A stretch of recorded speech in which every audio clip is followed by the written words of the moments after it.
Marxism is everywhere. It is all around us. You can see it when you look out your window, or when you turn on your television. You can feel it when you go to work, when others are too afraid to speak their mind. It is the world that has been pulled over your eyes to blind you from the truth. I offer you a choice between two worlds. Take the blue pill and continue living in the world of complacency and indifference. Or take the red pill. Join us in a world where patriots come together to fight for freedom. What the elites don't want you to know is that there are 200,000 open committeeman seats in the Republican Party. These party members are the ones who determine the future of the GOP. The precinct strategy will teach you what it takes to help elect America First candidates who share your love of country and a vision for a better America. Will you take the blue pill and continue living in a world where a corrupt few control everything? Or will you take the red pill and join us? Let's take our country back, one precinct at a time. Choose wisely. Your future depends on it.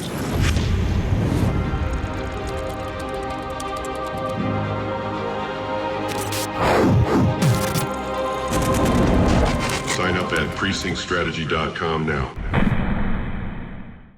Welcome back to another episode of the Professor Penn podcast. David Penn here again. I'm happy to see you. I hope you're doing well. Look forward to chatting with you in the live chat. And it's just worth rerunning this precinct strategy ad for some period of time, because this is about getting people involved, however they choose to do it. I want to thank our platform, Free People Radio. Very much appreciate the opportunity to have the opportunity to speak with you. Tireget.com. Tireget.com for all your tire needs. And let's just think about this. This is truth media. We are seeking the truth. We're building a patriot economy, an economy that is based on supporting the businesses and people that support our movement. That's Tireget.com. You got to buy tires. It's not a happy day when you got to go buy tires. 14,000 different kinds of tires in stock, everything you need for tires. And when you choose to buy your tires at Tireget.com, you're supporting this movement, and that's critical. We need your support. You know, I realize there's a lot of grifters in the political world. I've seen it. I saw it when Royce White ran for Congress in 2022.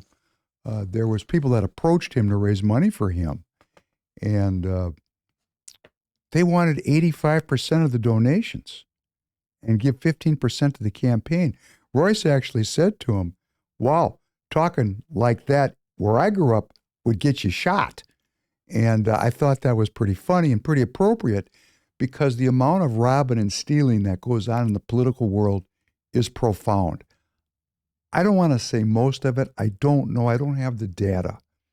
But there's so many people that use politics as a business purely to self-aggrandize themselves and to fat their wallet, as they say in China. That's a great Chinese statement. I'm going to fat my wallet. That's not what we're doing here at Free People Radio.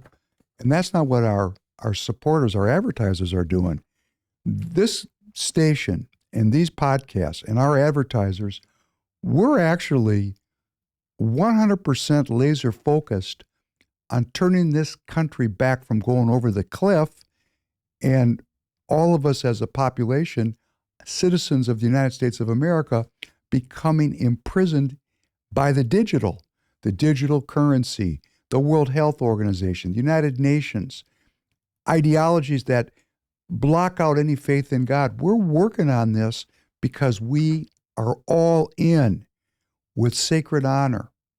Our lives, our fortunes, everything we have is involved in this. And I'm asking you, and I know you know because you're watching me, how much time I put into preparing these podcasts and how serious I take this.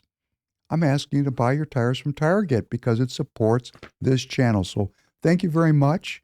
People at Tireget, you'll like them. Give it a try. Precinctstrategy.com, that ad. This is the place to go to get a tutorial about how to get in the game of politics. And, well, what could be more important than getting in the game of politics? We're on the verge of nuclear war, financial collapse. 85% of our fellow citizens are living hand to mouth, and 60% of our fellow citizens suffer from a chronic disease condition. We can do better. We will do better when we, the American citizens, come back into the game, recognize that our Constitution is set up for self-governance, not abdicating our power to other people who obviously have given up on the social compact. Now, if we had elected leaders, elected representatives who were cognizant of and loyal to the well-being of the people, well, maybe we could back off a little bit. Maybe that's what they could get to if we enforce upon them our will and let them know in no uncertain terms. It's about well-being, 100% well-being, and most specifically about the well-being of our children. It all surrounds the children. I put in a motion in Minnesota to change the messaging of the Republican Party here in the Twin Cities. And the motion was very simple. Let's figure out communication and messaging around protecting our children. This can go into so many different dimensions. It goes into the dimension of life. It goes into the dimension of education, medicine, health and well-being, our educational system, child sex trafficking and child slavery. There are so many issues around children. And even that I have to say this shows me, we've lost our mind. We're living in a dark fantasy. The central idea of the Judeo-Christian heritage, the cornerstone, was the end of viewing children as inventory and start to view them as children of God. That is the central contribution of Judaism, the cornerstone contribution. And of course, Jesus Christ was a Jew. So Jesus Christ was in the line of Abraham. Abraham was the forefather, the founding father of what they call the Abrahamic religions. And with Abraham and Isaac, we established that children are precious. They're not to be sacrificed. And here we are in 2023, and there is more slavery today when slavery is allegedly illegal throughout the world. There's more slavery today than when it was legal. And there's more exploitation of children. There's more childhood illness. The whole thing goes on and on. So I put in this messaging, protecting our children, that CD3 Republicans protect your children. And I'm asking the party to develop a campaign around this.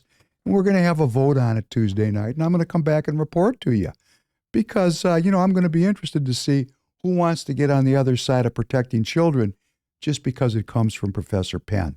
That'll kind of smoke them out. And if they're smart enough not to take that bait, then we're actually going to have a new initiative of unity around the issue of protecting our children. I think it's great. Blessed are you, God and King of all worlds. Thank you for creating the light and the dark. Blessed are you, God and King of all worlds. Thank you for creating me in your image. Blessed are you, God and King of all worlds. Thank you for making me an American. Blessed are you, God and King of all worlds. Thank you for making me free. Blessed are you, God and King of all worlds. Thank you for healing the blind. Blessed are you, God and King of all worlds. Thank you for feeding the people. Blessed are you, God and King of all worlds. Thank you for releasing the bound. Blessed are you, God and King of all worlds. Thank you for raising up the downtrodden. Blessed are you, God and King of all worlds. Thank you for creating the heavens and the earth. Blessed are you, God and King of all worlds. Thank you for providing for all my needs. Blessed are you, God and King of all worlds. Thank you for directing my path. Blessed are you, God and King of all worlds. Thank you for our America and our courage. Blessed are you, God and King of all worlds. Thank you for crowning America with glory. Blessed are you, God and King of all worlds. Thank you for restoring strength to the weary. Thank you for joining me in that prayer. Prayer is underutilized. We're living in a secular society. We're living in a secular society. We're living in a new religion, humanism. It doesn't pray. It invests in science. It doesn't pray. It invests in more scientific development. And what's going to be the outgrowth of this scientific development? If we don't arrest this path, if we don't turn back from this path, the result's going to be the reduction of the human population in percentages that I can't even say it this morning. I'm in too good of a mood to contemplate these kind of genocides. Thank you for tolerating me having a drink. These people are eugenicists. We've been saying it over and over. We're going to keep saying it over and over.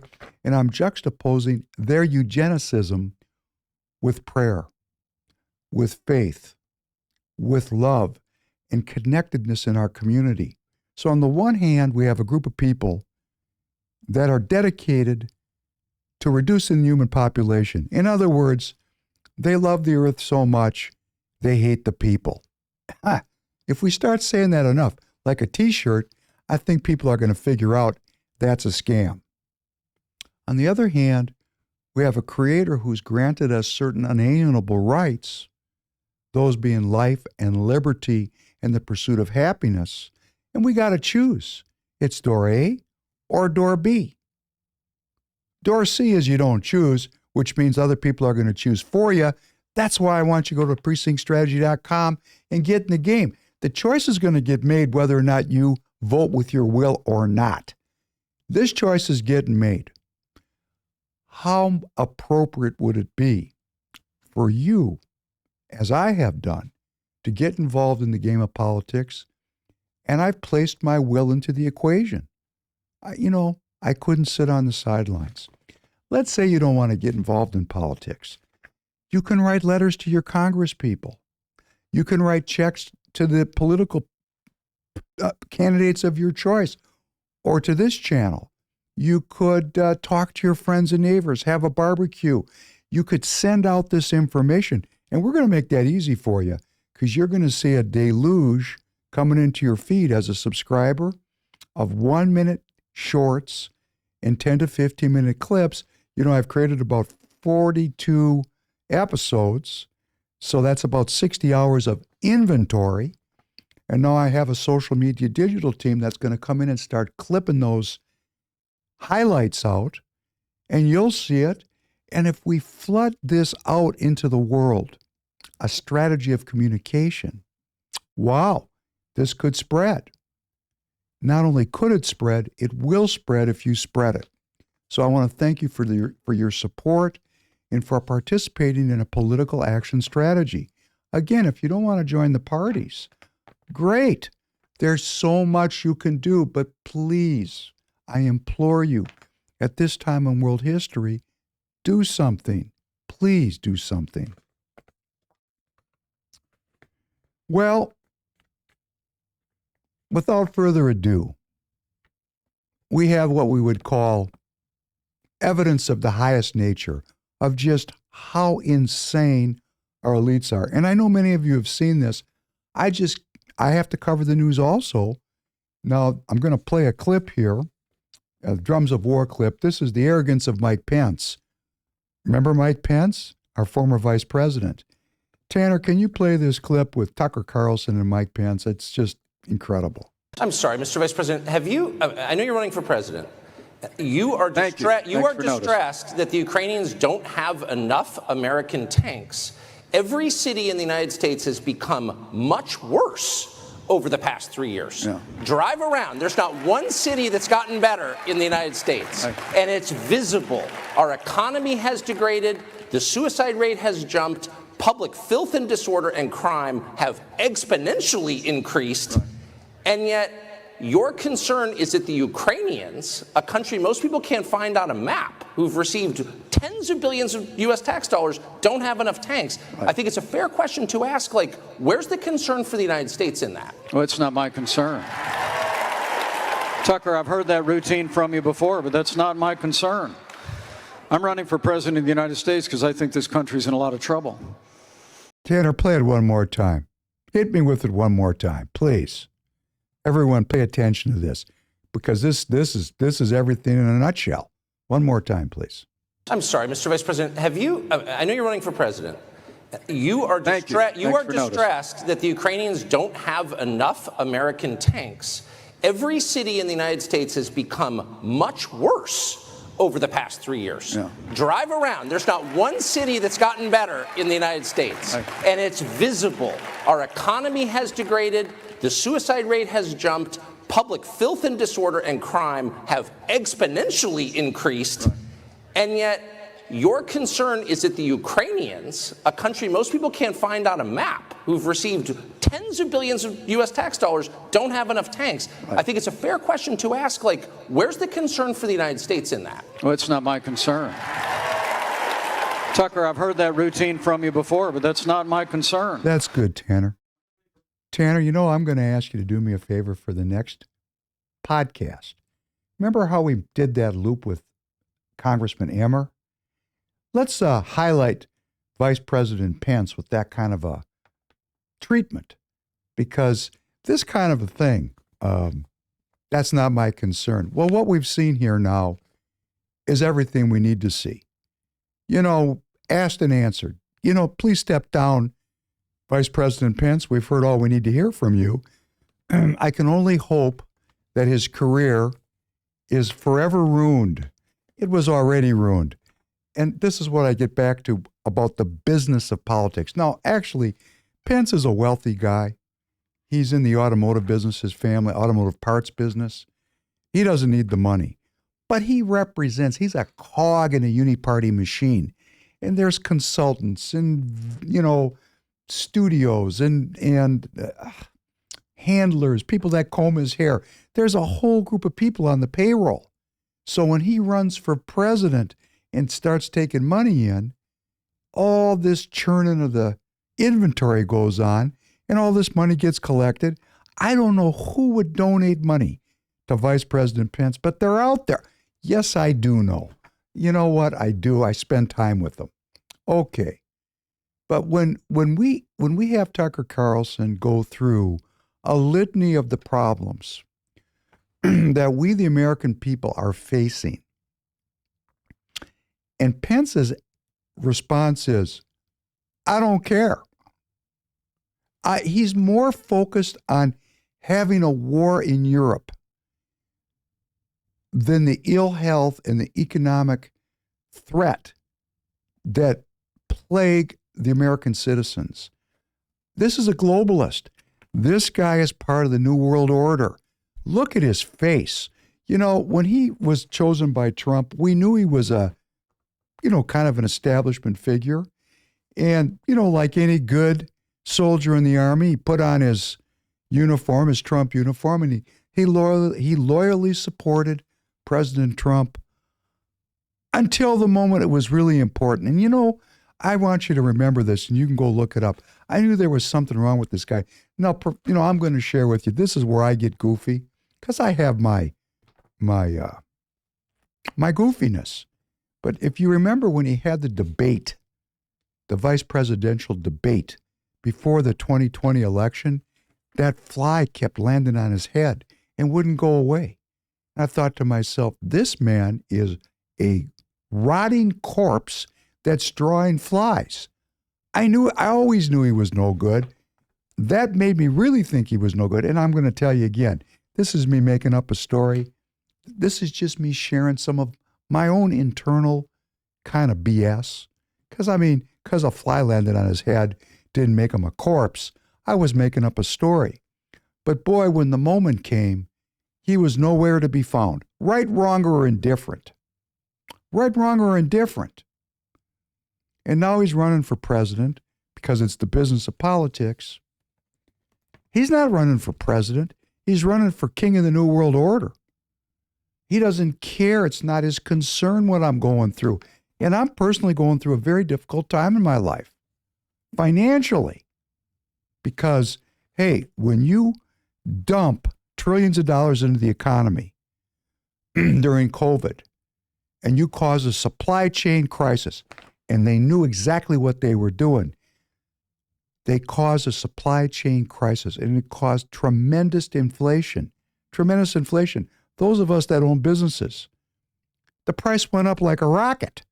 We couldn't believe it. And then when the surge of the cash was over, the surge of the price increases were over. If you've noticed, inflation is coming down. You know, they don't tell you, half the story has never been told, okay? Inflation is the good part of a disaster. That's the front side. The back side is deflation, when the air comes out of the bubble. Everybody in the country is losing money if they're in the hard goods business, like I am. 37%, according to the Wall Street Journal. Professor Penn did not make this up. You can go look it up. The Wall Street Journal printed last week that 37% of American business is in default.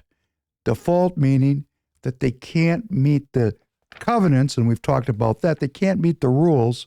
A covenant is between man and God, not banks acting like God, but between man and God. That's a covenant. But 37% of businesses cannot meet their rules that they agreed to when they signed their lending agreements. 37%. 37%. That means that downstream here a little ways, a lot of businesses are going to go out of business.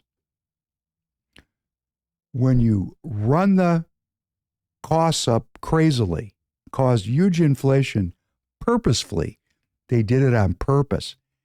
This is another thing I want to keep delving into. Our natural naivete tells us these things happen by accident. That is us being trusting people. Actually, they violate our trust. They created the inflation purposefully to cause the deflation, because most of the businesses that are going to go broke are American citizen-owned businesses that support the patriot movement. They're breaking us. They're cutting the cash off to the very people that support these kind of podcasts. Because if there's no money to support it, all you're going to have is mainstream security state news. And that's their goal. That's their goal. So please support the patriot economy. Go to TireGet.com. Go to the advertisers on this channel. Go to small business and support them, because they're hurting now. They're losing their ass, because just as fast as things went up in price, they're going down in price, which means everybody's inventory is hugely overvalued. That means they're losing money. Help the people that want to help you. I'm helping the people that want to help me. Let's do it together as a team. But this Mike Pence, geez, mercy. Geez, come on. It's not his concern. This is all you need to know about establishment politicians, Democrat or Republican. Now remember, I'm not supposed to criticize another Republican even by inference. Well, up yours. Up yours. This requires criticism. In fact, this requires the end of Mike Pence's tenure as a professional politician. Let him go back to Indiana. Let him go back to his family business where he's very wealthy. Doesn't have to worry about it like you and me. He's already over the hump, okay? Over the hump. Doesn't have a financial concern in the world. That's why he's a professional politician. Doesn't have to worry about making a living like you do. Doesn't have to worry about what's going on. This really pisses me off.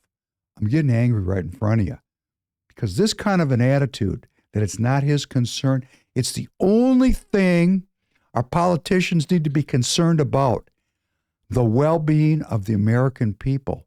That's it. There are no other concerns. You know, he's not even concerned about the Ukrainian people because they're getting killed big time. Update on the Ukrainian drama. The Russians are pulling the clothes off of the New World Order. Turns out American weaponry is not working very well over there. It's very complicated, breaks down very easily. Very easily. It's not having its intended effect. And the Russians, in my opinion, are winning this war, which is only drawing more and more investment, quote unquote investment, from the 33 countries that are supporting the Ukrainians. The ante's going up all the time. The ante's going up. These F-16s are going in there, nuclear-capable F-16s. Hey, we're getting close to nuclear war. Let me say again, please go to your elected representative's website. There'll be a portal that will take you to a way to communicate with them. Please write them a short email. Don't swear, don't threaten, because the FBI will show up. I do not support my government's continued involvement with arms and material in the Ukraine. Please pay attention to my district. That's all you got to say. You know, if they got 1 million emails like that today, this war would come to a screeching, grinding halt. And in fact, I think it's going to come to an end because, number one, the West is running out of ammunition. And number two, their weapons aren't working, and it's very embarrassing that their ground weapons are relatively ineffective against the Russian army. So they need to draw an end to this, or the ineptitude of the military is going to be revealed, somewhat like the ineptitude of the Republican Party is being revealed. There's a relationship here. We'll work on it in the future. Let us hope that Tucker Carlson is putting a decal on his airplane because he shot down Mike Pence and Mike Pence is finished. Because we got to start taking some of these people out, and I don't mean physically. If you're watching me, of course, this is metaphor for ideologically retiring people that hold on to ideas that are reprehensible. This man is reprehensible to say something like this. Oh, let me rephrase. I don't know if the man's reprehensible. I don't want to say that. Too far. Personal opinion, I think he's reprehensible. I always didn't like him. However, his ideas are reprehensible, certainly. Let us not wrap ourselves in the cloth of faith and then support the mass slaughter of God's children. Let me say this again. Let us not wrap ourselves in the cloth of faith and then support the mass slaughter of God's children. Do we all get it? Because, this is the way things have gone down for a long time, and it's wrong. We got to set this straight. We got to set this straight in our new party. We're going to vary up the schedule a little bit, Tanner, because we're talking about taking out people, and I don't mean physically taking them out. Let's say this again. I don't mean taking them out physically. I mean getting them off the stage of politics so they can do no further damage to the health and well-being of the American people. Play The Wicked Witch is Dead, please. Let the joyous news be spread, the wicked old witch at last is dead. Ding dong, the witch is dead. Witch, oh witch, the wicked witch. Ding dong, the wicked witch is dead. Wake up, you sleepy head. Stop your eyes, get out of bed.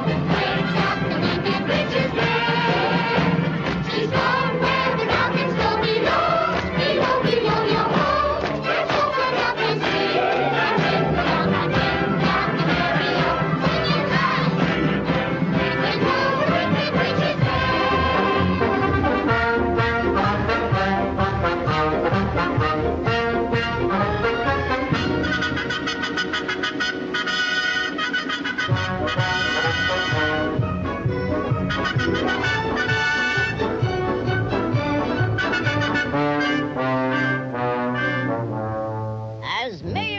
Munchkin City, in the county of the land of Oz. I welcome you most regally. But we've got to verify it legally to see if she is morally, ethically, spiritually, physically, positively, absolutely, undeniably, and reliably dead.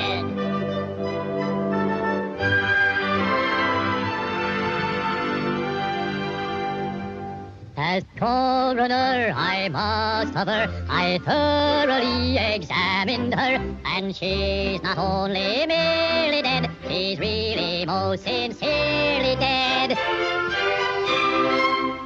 Then this is a day of independence for all the Munchkins and their descendants, if any. Yes, let the joyous news be spread. The wicked old witch at last is dead.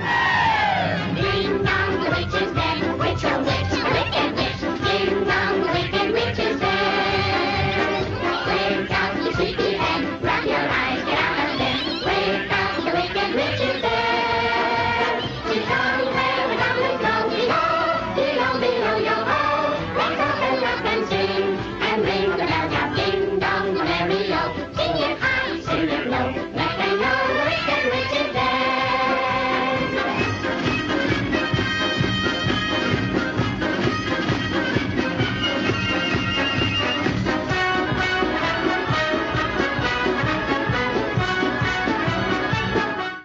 Tanner, have you seen The Wizard of... Good, I'm glad to see that. You know, I'm bringing this up because if you heard that one part, morally, ethically, spiritually dead, that's what we want to do with ideas, as Mike Pence expressed. We have to get this out of our system completely. And I want to report and tell you a story because I serve in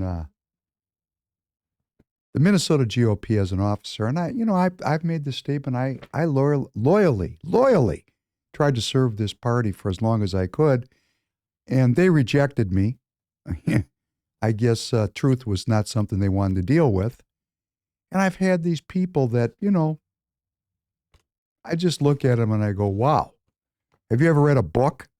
I wonder about that, but I'm going to tell you a story, and it's a true story. Not going to mention any names.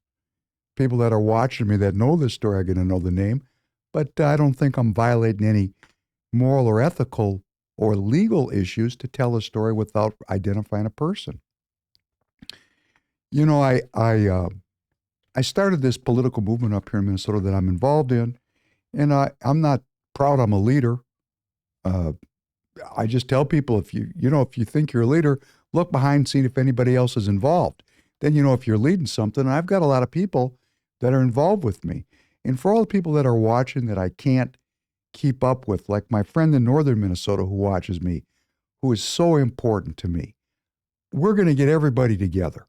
It's just right now we're involved in a very significant series of negotiations here in CD3. And, I'm working tirelessly, and I have to tell you, I'm tired for the first time in my life because my brain never gets a chance to rest. And that's why I think that prayer is so important, restoring strength to the weary. I feel strengthened talking to you, and I want to thank you because your prayers and your involvement with me, ennobles me, enlightens me, lifts me up, and I really feel it right now. And I'm going to tell a very, very important story. And life is about stories, right? Politics is about stories. And I started this movement in a coffee shop by myself. And I was joined by a fellow brother of the spear. We drank coffee and we talked politics, and we said to each other, if we keep doing this, more people will join. And they did. And they did. And we started having an every Saturday morning at 7 a.m. meeting at a local hotel where we would sit. And it was 4 people, 8 people. Pretty soon it was like 20 people. Some of these people are still involved in the movement. Some went away, but some of them have become the kind of the hardcore of this movement. And I'm always inviting new people. And I invited a Republican Party officer to come visit was a woman, someone that I was going to have to work with, and we didn't know each other, and she had a lot of trepidations about working with me because I had a reputation. I don't know what reputation. I believe in God, and I'm doing everything I can to bring more Republicans into the party so that we can save the republic. I don't know what other reputation there could be. I can imagine, but that's the truth, right? And she came and she brought a friend of hers with. And we were sitting around a table. It was a square table. It's like I said, about 20 people there. And because Royce White is a very important young figure in the movement, he was sitting there as the head man. And we were all talking, and I made some kind of comment about God. It wasn't a specific comment. It wasn't even like I was praying. I just used the word God. And this other woman that I didn't even know who she was, didn't know her name, never seen her before. She interrupted me and she said, "Is that a litmus test?" And I said, "Litmus test? There's no litmus test at this table. This is a table of American citizens that are having a discussion about politics." And she looked at Royce and pointed her bony finger at him like this and said, "The reason I'm pro-abortion is because people like you abandon your children." And we were all kind of sitting close to her because we were meeting her. And the whole table went back like it was an orchestrated dance. We were shocked. I have to be frank and say, I gapped out. I was so stunned. It's what you would call a non sequitur. Nobody expected this. We weren't talking about abortion. One of the hardcore members of this group tells me that he went after her and chastised her for her comments. I can't remember it. I mean, it stripped my gears. That level of overt racism expressed on a personal level between two American citizens, it stunned me. This was quite a while ago. Maybe it was certainly over a year ago. Might have been almost 2 years ago. And I actually served with this person in the Republican Party. And, I've been noticing every time I talk, she makes faces and mutters under her breath. And I've been tolerating it for, months. But as we're getting closer to the election cycle, as we stand on the verge of nuclear war, currency collapse, my fellow citizens are living hand to mouth, and 60% of my fellow citizens are chronically ill. I'm losing my patience for that kind of disrespect, because I will listen to anyone respectfully. Democrat, communist, doesn't bother me. We're a community of American citizens. We need to talk to each other. Von Clausewitz, I've talked about this, was a German military historian. He said, war is politics by other means. So by inverse, politics is war by other means. The other means is listening to each other. Because as soon as we stop listening and there's no rules, we go right to war. And I have to tell you, it got to me this past week. Got to me. And I looked at her and I gave her a what for? And she looked at me and she said, "Are you going to talk to me like this?" I said, "You talk like this?" "Yes, I am." Because the time has come for the racists and the anti-Semites to get out of the Republican Party. The American Nazi Party is right down the block. If you're holding racist and anti-Semitic views like this human being was, you got to go, because we're never going to get this republic saved if there's no place for the good people trapped in the inner city plantations to come.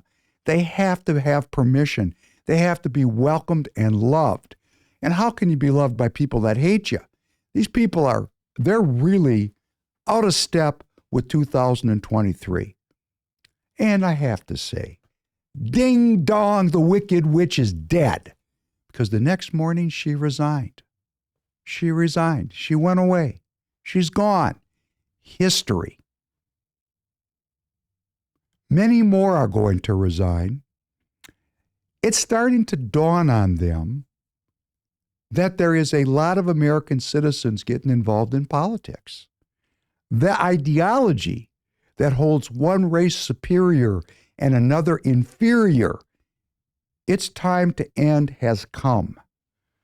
We're American citizens. We're all created equal. And that is the truth that is going to ring out from sea to shining sea, from north to south, from east to west, in every little town, on every highway, on every dirt road. We're going to root out this inequity because the time of change is upon us. I feel very good about this wicked witch leaving. Number one, she didn't like me, which is like having a mosquito flying around my head. I had no feelings about her. But she really let me know she didn't like me. I don't care. A lot of people don't like me. Don't like me, but be respectful about it. Don't like me, but follow Robert's Rules of Order.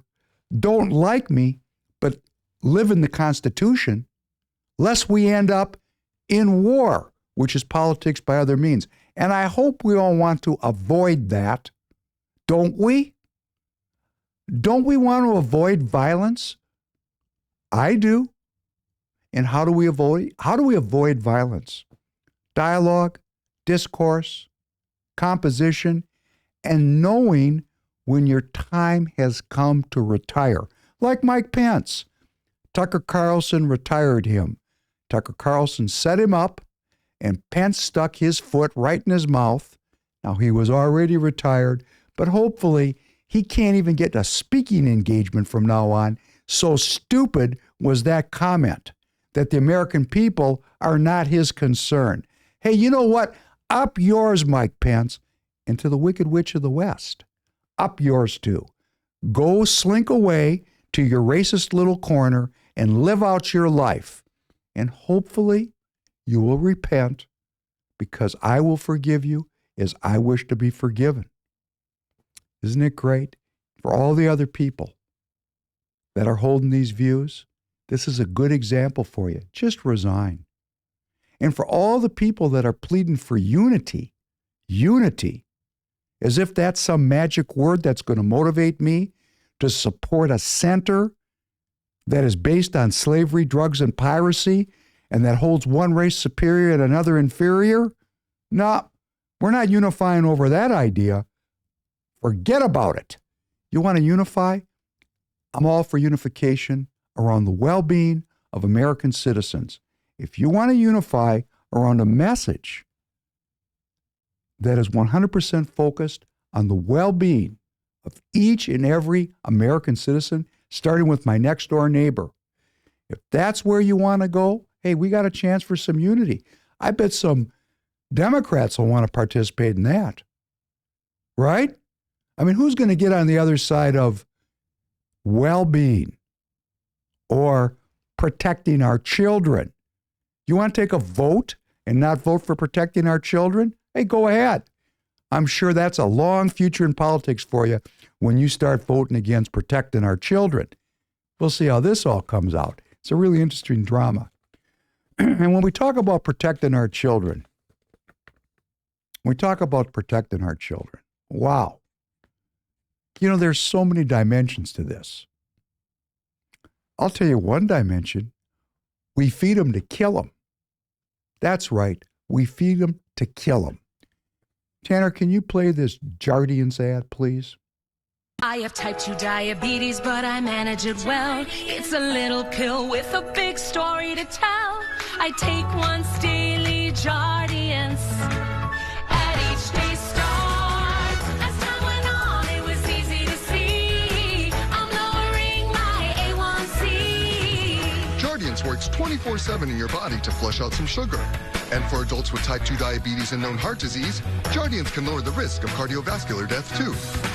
Jardiance may cause serious side effects, including ketoacidosis that may be fatal, dehydration that can lead to sudden worsening of kidney function, and genital yeast or urinary tract infections. A rare life-threatening bacterial infection in the skin of the parent. Okay, this is a Jardiance ad. Can you put it back up? Just that one scene, please? Okay. Now, I'm going to give you a personal story because I know some of you out there are overweight. And I want to cry about this because guess what? Professor Penn, when he was young, was very heavy.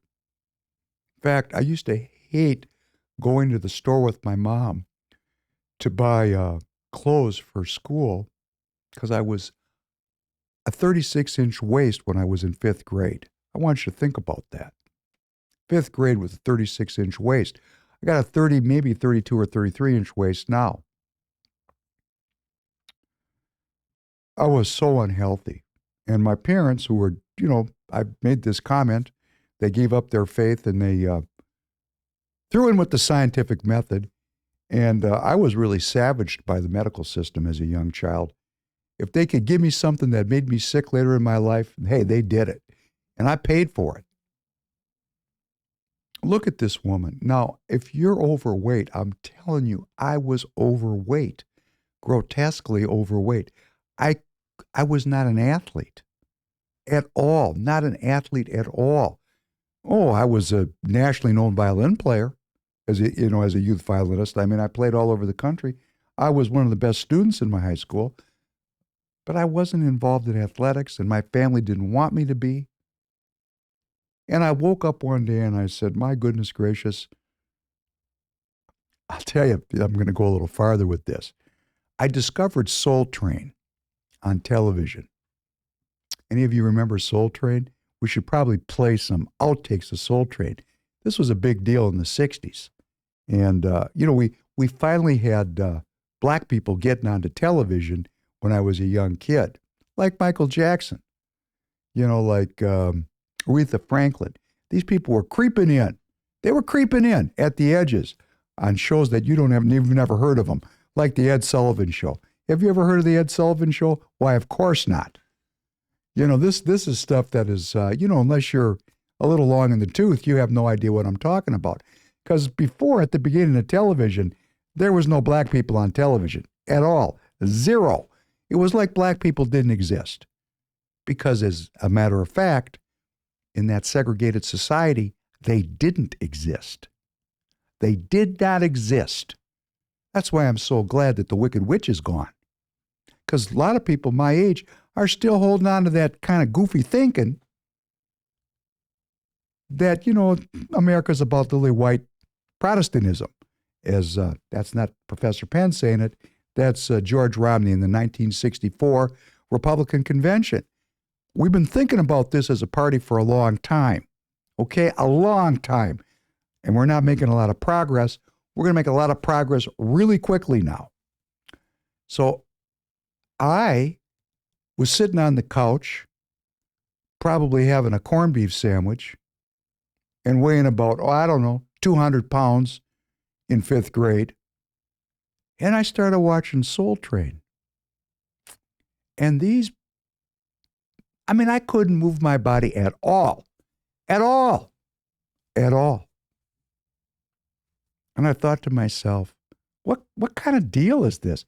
Who are these people that can move so? This is beautiful. Oh, and then I started seeing Bruce Lee. Look at that. Holy moly, look at that. How do people do? I couldn't walk and chew bubblegum at the same time. And I resolved myself in 8th grade that I was going to become a superb athlete and in perfect condition.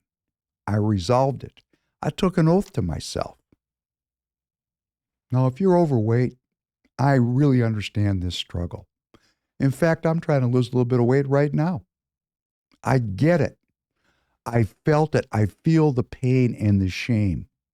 I've been there. So please let me say to you, take a look at how the drug industry is advertising for adult onset diabetes medication. Birth and death. A series of diagnostic codes and a series of revenue streams that go upstream, uphill to the top of the pyramid. And what comes down? Sugar, candy, unhealthy everything. Everything's unhealthy that we eat. The whole food system. It's almost like we should burn it down and rebuild it. Maybe in our own backyards. Like we're in my house, our family, We're growing our own vegetables this summer. And boy, they taste really good. Really good because, we know that they're healthy. And it took a little bit of work to grow them. I feel sorry for this woman. She has adult onset diabetes. It's very often, not always, I understand not always, but it's very often associated with a certain kind of dietary lifestyle that generates a certain kind of strain on the cells of the body, the aisles of Langerhans over time. They stop producing efficiently because they've been asked to overproduce. And, I just suffer. Can you take that down? I just suffer seeing this. Diabetes, we talked about this, and I wanted to get specific about the projections about it. The number of people worldwide with diabetes is projected to more than double in the next 3 decades, reaching 1.3 billion by 2050, according to research published in The Lancet. The researchers found that 529 million people had diabetes in 2021. According to data from the Centers for Disease Control and Prevention, more than 37 million people in the United States have diabetes. Diabetes is a chronic disease that develops when a person's blood sugar glucose level is too high. Ideally, the body converts most of the food you eat into glucose and releases it into your bloodstream, and your pancreas releases insulin, a hormone, to help get the glucose into your cells for energy. For people who have diabetes, however, the body may make little or no insulin, type 1 diabetes, or may not make or use insulin properly, type 2, leaving too much glucose in the bloodstream. Well, type 1, that's childhood diabetes, that's a completely different disease. This type 2 diabetes, and I realize there's variability in here and there's genetic components, but it's a lifestyle choice. It's a lifestyle choice that comes when a society puts profit before people. Profit before people. When our schools put all kinds of agendas ahead of the well-being of our children. That's why I said Republicans are going to protect our children. And it's, FIAD, physical education, is not running around playing games. It's about learning how to use your body like the God-given machine it is, to maintain it, to strengthen it, so that it serves us for a lifetime in health and well-being. Our cells are alive. We treat them like they're repositories of, every time I swear, bleep it out. We treat our bodies like shit, okay? And then we sit there surprised when things break down. And then we go to the doctor, we get a diagnostic code and a drug to treat that diagnostic code. Right now, today, 529 million people are feeding this. Money goes uphill and comes downhill, okay? So this is self-inflicted in large part. And, I wish I had time and the resources to work with every one of you if you're struggling with overweight. This is something that we can pray for. We can thank God for restoring our well-being. We don't have to be specific about it. We can thank God for giving us the health and the strength to restore our well-being. And we can just keep saying it over and over again. We pray always with all prayer about the things we need. And we start to focus on it because most diseases of later life have some association with overweight. And yet as a society, we're chronically overweight. I feel much better when I'm empty. I'm just going to tell you, I'm going to just share with you. I don't eat before I do these podcasts because I think better. My system runs better when I'm empty. There's so many things we can talk about well-being, and I'm certainly going to share them with you over time. But I'm doing this today just, number one, I promised the actual data. I looked it up in the last podcast. The number of people worldwide with diabetes is projected to more than double in the next 3 decades, reaching 1.3 billion by 2050. I'll tell you how we disconnect that how we circumvent that, how we short circuit that. We get control of the Republican Party and we make it about well-being, and we change the way we feed the people, because we feed the people to make them sick. And when I say we, it's us. It's our country. It's our culture. It doesn't belong to anybody else but us, we the people. We have a culture and a politics that makes us ill intentionally. That's the key. It parasitizes our normal human appetites. I don't want anybody to feel bad because of what I'm saying. I am also a victim of this at the highest order. Hey, we got all kinds of different appetites, and they vary. Sugar is just one, salt is another, fat is another. We don't have a culture which teaches our children. It doesn't protect our children and help our children develop the resources to find balance with all these different appetites. And that's what life is all about. It's about finding balance. So the politics that I'm advocating and the politics that is being so thoroughly rejected by the local Republican establishment, they hate me. It's about well-being.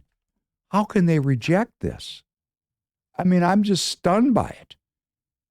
So we're going to try to give them a chance. I put forward this motion that CD3 Republicans protect your children. Let's figure out how to message it, and let's work on it together as a group. We don't all have to agree on every jot and tittle of policy. Can we agree about protecting our children? And can we come up with some messaging for the Republican Party that transcends low taxes and low regulation? Because what we're saying is, when we use that messaging, is that we're communists, because everything to us is about materialism. And that's not what our party is. Our party is the party of Lincoln. Our party is the party of human freedom.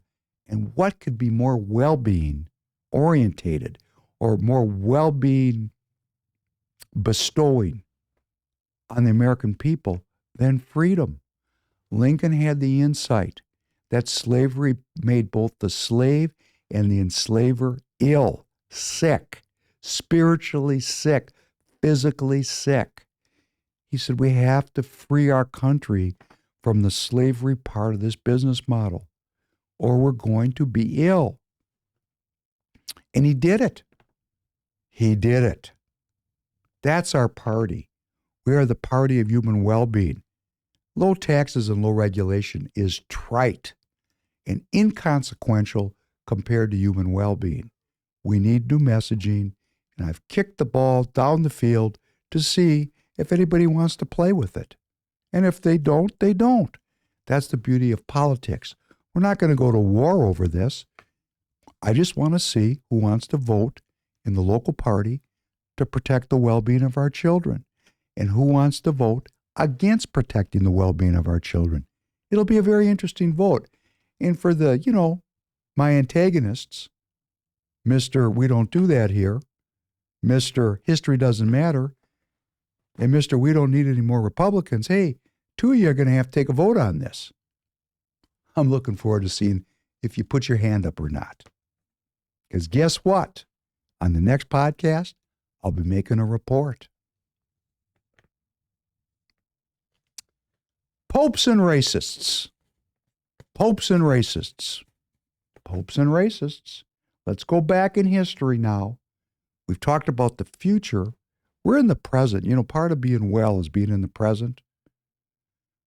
I'm focused on the well-being of the people today. I'm saying the racists have to leave the party today. And then we know in the future, the well-being of the people will be enhanced when we get rid of the globalists, the eugenicists, the racists, the anti-Semites. These people are blockers to the well-being of the people. When they're gone, well-being will increase. Love will increase. Goodness will increase. Something I've been thinking about a lot. We're living in a world with a lot of evil. Want to defeat evil? I'm going to be good as I can be, 24 hours a day, 7 days a week. I realized that my own addiction to evil allows evil to flourish inside of me. That's how evil increases, one person at a time. That's right. I'm responsible to be good and I'm responsible to be evil. And that's what religion's all about. That's what faith's all about. It was what our law was all about. And for those of us who thought we could do it in a secular humanist kind of way, it didn't work. It's a failed experiment. So Einstein said, you know, if you do the same thing over and over again, expecting a different result, you're insane. Let us all agree that secular humanism has failed. We're going to have to restore. It's very simple what we have to restore. We hold these truths to be self-evident, that all men are created equal, that they are endowed by their Creator with certain unalienable rights. Endowed by their Creator. It's right in our founding documents. So, popes and racists. You know, the church, Catholic Church, in the time I have left today, I'm going to talk about this not in any kind of an effort to bash on Catholics. I bash plenty on Protestants, you know, like Bill the Butcher. And I'm not doing this because I'm Jewish. I can bash on the Jews too. Everybody takes a turn in the box here at the Professor Penn podcast. I'm holding back my deepest criticism for my own community because I don't want to get deplatformed, for one thing.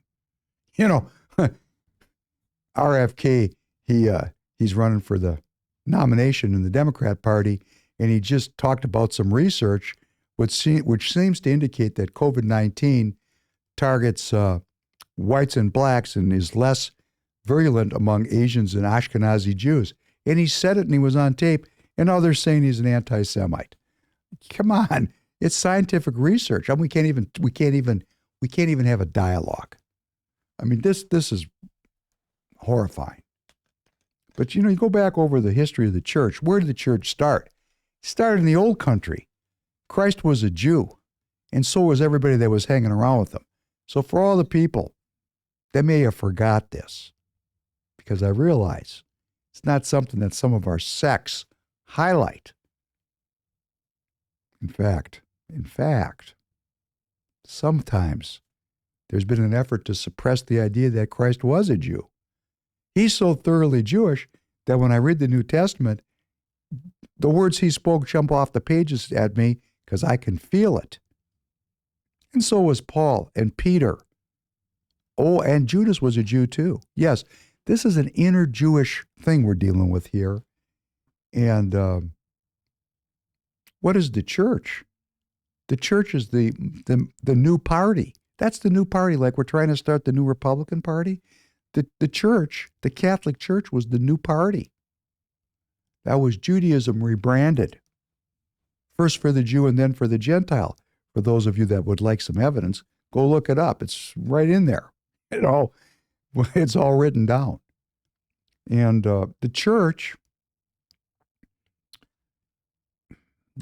is an interesting animal, and there's a lot of ways to see things and talk about things. And, you know, we talk about the Holy Roman Empire. I kind of think that's a scam. And I don't kind of think, I'm sure it was a scam. It wasn't holy. It was an empire.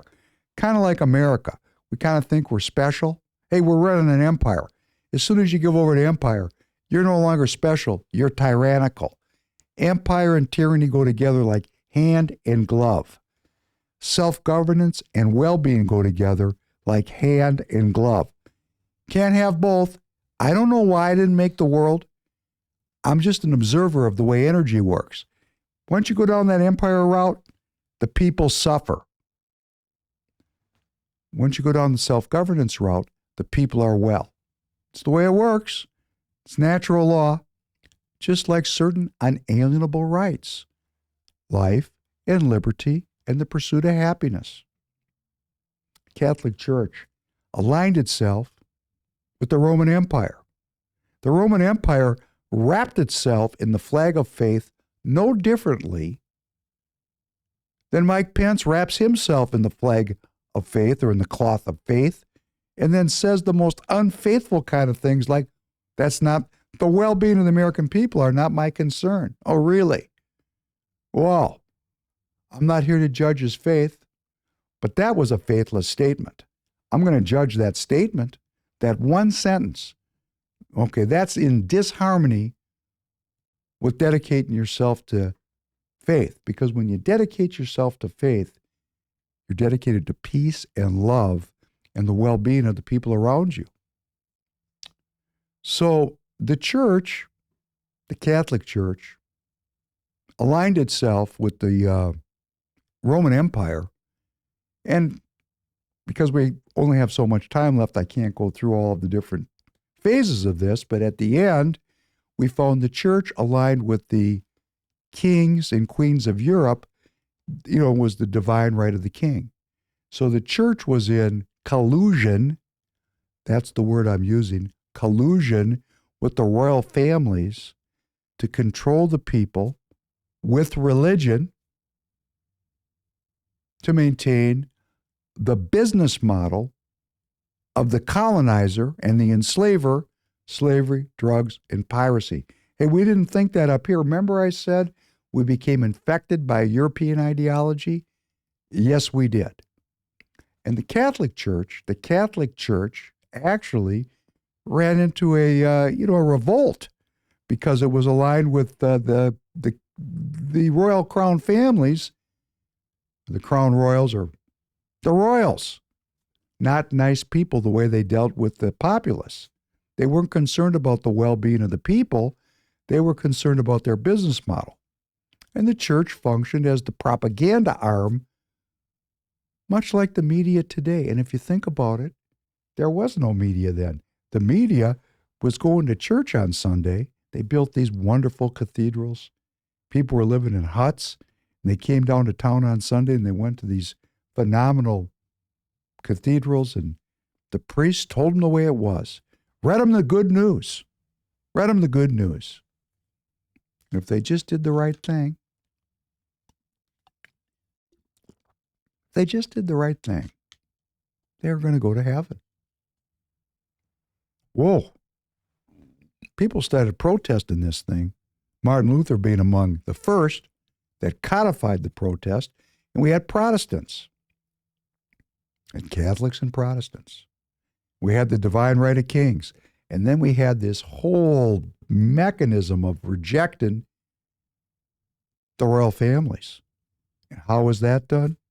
Well, communism, Karl Marx. Can't get too into this today. Just trying to hit some broad strokes. The Catholics found themselves in many circumstances not living very good lives in their home countries. Many of them wanted to come to the United States, where they ran into the pre-existing structures set up by the Protestants who had come before them. Some came to practice their religion. Many came to enjoy piracy, drugs, and slavery in a new land. A new start. Hey, you know what? It was a new franchise. You always want to be first to take over a territory. It's good eating. So the church, the Catholic Church, found itself in the United States really oppressed by the Protestants that had come before them. Like the Ku Klux Klan had equal ire for the Catholics that it did for the Jews and the blacks. The Catholics, the Jews, and the blacks found themselves all together. Everybody was on the same team. It was called the "we're going to discriminate against you" bench. And then an interesting thing happened. The Nazi Pope. The church already had a predisposition to marginalize the Jews the same way the Jews have a predisposition to marginalize Christ, hand in glove. Didn't like each other. And the church really had a lot of anti-Semitism in it for obvious reasons. Because, Jesus was killed not allegedly. I mean, it's pretty clear he was killed by a Jewish community, let's say it that way. Now, I know the Jews are going to say the Romans killed him. that's not historically accurate. Yeah, they tacked him up on the cross, but remember, the crowd said, "Give us Barabbas and let Jesus die on the cross." They could have said, "Give us Jesus," because, there was a chance to set him free. And they chose to take Barabbas instead of Christ. So, let's not try to get off the hook on this one, brothers of the tribe, brothers of the spear. We're not off the hook. We had a chance to pardon Christ, and we sent him to his death. The Romans tacked him up. Well, the Romans weren't so nice. They had their empire working. And the Catholic Church, they remembered that Barabbas bit, and they had a lot of anti-Semitism. But when they were in this country, in the New World, they were discriminated against by the Protestants who had come before them, because the Protestants didn't like the Catholic Church because it was the media arm of the crown and the monarch. So they came over here and they had their whole new thing going. And here we had the Catholics and the Jews and the blacks in the sin bin. They were cut out of the action. And then we talked about it last time, we had the Nazi Pope, who aligned himself with fascism for the survival and viability of the Catholic Church. But we came naturally to him because he was a natural anti-Semite and a natural racist. And, like I say, they write things down. If you're Catholic, I'm not beating on Catholics. I've been to dozens and dozens and hundreds of Catholic masses. So, I'm pretty familiar with how it goes down there. And,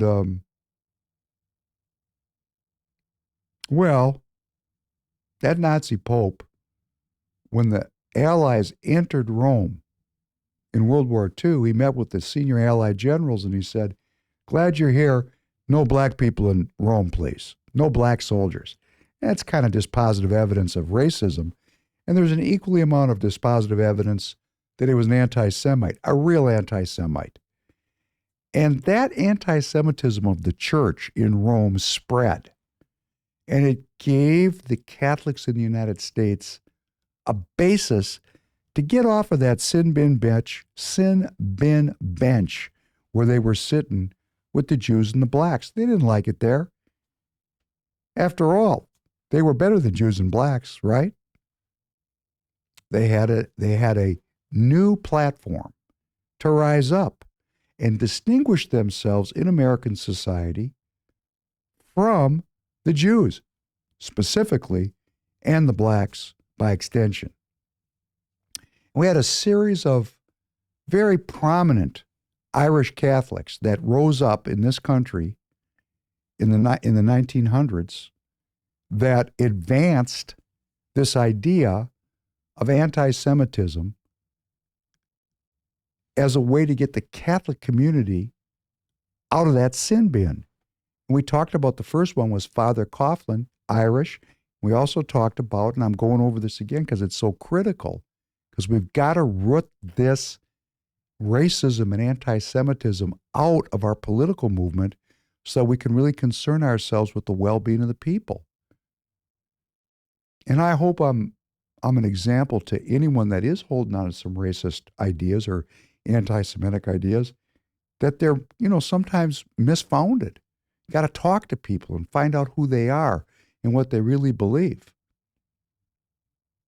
So the first one was Father Coughlin. We played a little bit of his action. He was Irish. The Irish were obviously anti-British. You can look it up. There was a long period of struggle between the British and the Irish wanted to align themselves more with the Germans in the hopes that if the Germans won, Ireland could become an independent and free nation and throw off the control of the British crown. So it was natural for Irish Catholics in the United States to be isolationist, as Father Coughlin was, as Senator McCarran was, who made that crazy, another Irish Catholic, Democrat, who made that comment that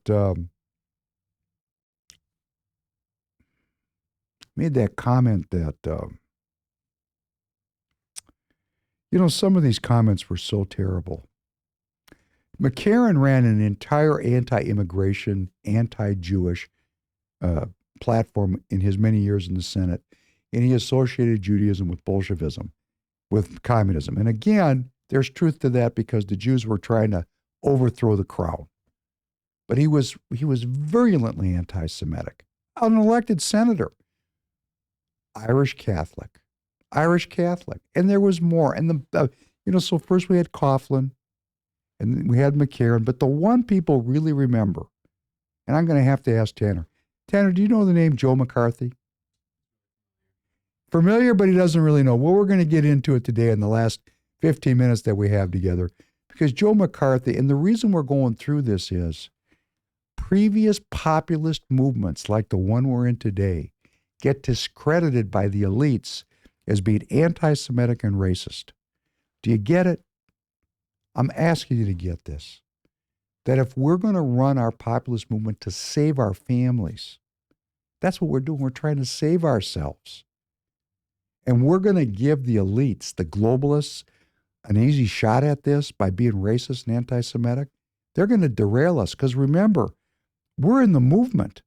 The globalists are in their movement, and there's a lot of people in the middle that really are taking their politics, as Royce Weiss says, fast food politics. They're not really paying a lot of attention to it. We want them to. That's why we're going to get you these shorts and these clips and ask you to send them to your friends and neighbors. But really, they're not paying that close of attention. And they don't want racism, and they don't want anti-Semitism. So when we jump up in the movement, looking anti-Semitic and racist, boy, that does not help me keep my family alive.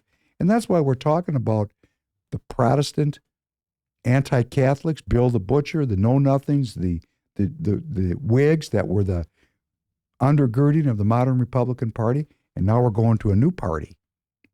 And then we have this Catholic movement where we had this influence of this anti-Semitic, Catholic hierarchy that culminated in the Nazi Pope, Pope Pius, who was the Pope during World War II, and it spawned this kind of anti-Semitic Irish Catholic movement in the United States. First Coughlin, McCarran, and let's just play a little bit of Joe McCarthy here. Could you play Joe McCarthy, Face the Nation, just so we get a look at this guy? Today on the CBS Public Affairs program, Face the Nation. Through the eyes of this television camera, Senator Joseph R. McCarthy, Republican of Wisconsin, with correspondents across the country questioning him. Live from Indianapolis, New York City, and also here in Washington. Here's the moderator of Face the Nation, Ted Koop. How do you do? And welcome to Face the Nation. Senator McCarthy, on the eve of this historic special session of the United States Senate, called to debate a motion to censor you, millions of Americans are wondering what it's all about. To direct their questions to you, our panel of newsmen is now assembled nearly halfway across the continent. Here in Washington are William H. Lawrence of the New York Times and William Hines, Jr. of the Washington Star.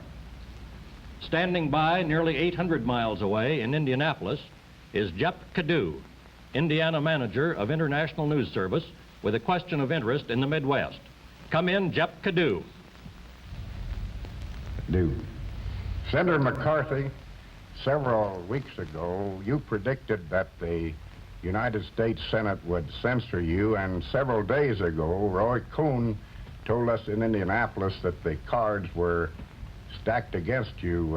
How do you feel about that now? And if you feel the same way, why, Senator? The Democrats, I believe, will go pretty much down the line on this. Then the so-called liberal, I put liberal in quote, Republicans will go along with them. I think they've got plenty of votes to do it. In fact, I was talking to one of my Democrat friends the other day. He told me very frankly he was going to vote for censure. He said not because of the silly reasons given by the Watkins Committee. He said, but because you labeled the Democrat Party as the party of communism. You issued an open invitation during the Army McCarthy hearings for people to continue to supply you with information. That's right. Regardless of its stamping. Are you getting new information from people in this administration on that basis? Let me change your question a bit. I invited them to give information of wrongdoing, graft, corruption, communism. I am continuing to get that information. Getting documents, too? Yes. Are you getting any more as a result of your appeals than you got beforehand? Has there been a flow build up as a result of that? It's pretty hard to say whether it has increased or decreased. I've been so busy being investigated and preparing for this lynch bee starting tomorrow that I haven't had an opportunity to... You call a meeting of the United States Senate a lynch bee? Well, let's call it the censure... No, but I'm interested in this, because the Senate's an institution of government. It's part of the Congress. Well, okay, let's answer it, Bill. Let's answer it, Bill. Let's do. There are a great number of the Democrats who have indicated in private conversations that they will censure McCarthy, not because of what is in the Watkins report, because of I've labeled them as the party of communism, even though I have always pointed out that there are millions of Democrats who are good, loyal Americans, and many office holders here in Washington who are anti-communist.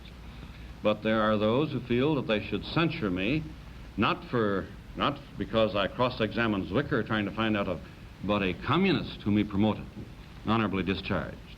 There are some Republicans who feel likewise. Now, I consider that, yes, that's a lynching bee. Well, this is an orderly assembly. When they're not basing their vote upon the counts set forth, when they base their vote upon political reasons, when they say ahead of time, in effect, regardless of what the evidence says, this man has been fighting communism. He's been showing that over 20 years the Democrat Party has been infiltrated. Therefore, we're going to get him. Well, now, Senator... I think a lynching bee is a good name for it, Bill. Senator... I want to say, going into the last few minutes here, that historians are unclear as to whether or not McCarthy was an anti-Semite. There's a lot of information and a lot of scholarship that says he was a terrible anti-Semite. And there's other, cross currents where it's saying, not really. Not the point. The point was that Jews were heavily involved in the Democrat Party and in media. And they viewed his comments as being a threat to them. And we'll go more into the McCarthy era because it has so much in common with the era we're in right now, where people's lives were ruined by inference, allegation, by the choices that they'd made as free American citizens at earlier parts of their lives. McCarthy was discredited, but listen to what he said. He said the Democrat Party is the party of the communists. He said it in the 50s. Turns out he was right. It's like me saying George Wallace was right. It's hard to even say it, but he was right. Why didn't he make it? Why did we not arrest this process, excuse me, back in the 50s when it was so clearly identified? And that's because there was an overtone of anti-Semitism associated with the McCarthy movement, with the McCarran movement, with the Father Coughlin movement, because it all was coming out of the same rut, which was the anti-Semitism of the Catholic Church. And this is kind of a reverse ism, because I'm not clear if McCarthy was an anti-Semite or not, but the Jewish intellectuals of his time, many of whom were far left, possibly even communist, and had very dominant spots in media, as they do today, attacked him viciously because they believed he was an anti-Semite, and they believed that he was a threat to their continued power in the society. And they had enough juice to get the job done. This guy was crushed. And, if you look around and read around, he's not thought of very positively from a historical perspective. But listen to what he said. He said the Democrat Party is the party of communism. And it is. And it is. It just is. Now, you can call it whatever you want. You can rebrand it. You can call it progressivism. You can call it liberalism. If it walks like a duck and quacks like a duck, It's a duck, isn't it? So does it matter if we call it an ism, communism? Remember, these people don't care what. I'm not talking about the Democrat. I'm talking about the people who pays the Democrat to be a Democrat. That same person paid the Nazi to be Nazis. He pays the Republicans to be Republicans. The money that runs this deal does not care what political philosophy they use to maintain their business model of slavery and drugs and piracy. That's why the pleas for unity, to unify around what? Unify around a political economy that parasitizes the people? I don't think so. We're done with that now. We're done with it. And if it ends up that the whole thing goes to mush because of it, okay. What's it? As President Trump said, hey, what do we got to lose? I mean, on this road, it's, slavery, drugs, and piracy. On this road, it might be defeat. Okay, you lose either way. Either way, you lose. There's only this other road, the road less traveled, the road of human well-being. That's the road we're trying to get to. That's the road that matters. That's the news that matters. So what we're doing here, in my opinion, is trying to get the party really about humanity. And you can't be about human well-being if you hate humans, right? I mean, if you hate black people or you hate Jews or you hate homosexuals, even if you hate transgenders, if you hate these people, you're not really on the well-being train. And if we get on the well-being train, a lot of these problems are going to just take care of themselves. We're going to need to understand this. I've come to understand it. I don't know how I got to it. Maybe you're there. Maybe you're way ahead of me on this thing. I hope that you are. I hope that you are. And I'm going to end with this little conversation about The Wizard of Oz. The Wizard of Oz was a great movie, the first colored movie. I mean, colored isn't, I don't mean colored like I'm talking racially. I mean, it was in color. Excuse me, I laugh at myself sometimes. But it really talked about three qualities, right? The lion was seeking courage, right? Remember? The scarecrow, what was he? It was courage, it was heart, and it was wisdom. The scarecrow was seeking wisdom, right? The lion needed courage, the scarecrow seeking wisdom, and the Tin Man, he was tin, he was seeking a heart. And those are the three attributes we need to be well. We have to be wise. We have to have courage. We have to have heart. We have to have feelings. Talking about feelings. Feelings. So that's a great movie about those characters discovering those qualities in themselves. It was split like mind, body, and spirit. It's actually a unity. All of us need to develop our wisdom.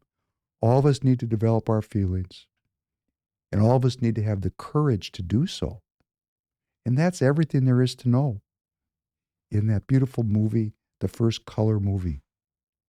So it's embodied in much of the document and in much of the songs and legends that underlie our country. And we're not going to do this every time, but I want to just play the Star Spangled Banner today just because it's the home of the brave and the free, the brave, the courage part, the courage to throw off this business model and to throw off its vestiges that live inside me. It only works if the evil is in me. When I give up that evil, it doesn't live in me anymore. It diminishes in its volume. Each individual American citizen needs to participate if we're going to defeat this evil by expanding the good within them. Tanner, can you take us out with the Star Spangled Banner? Thank you all. I'll see you very soon again, and thanks for your time.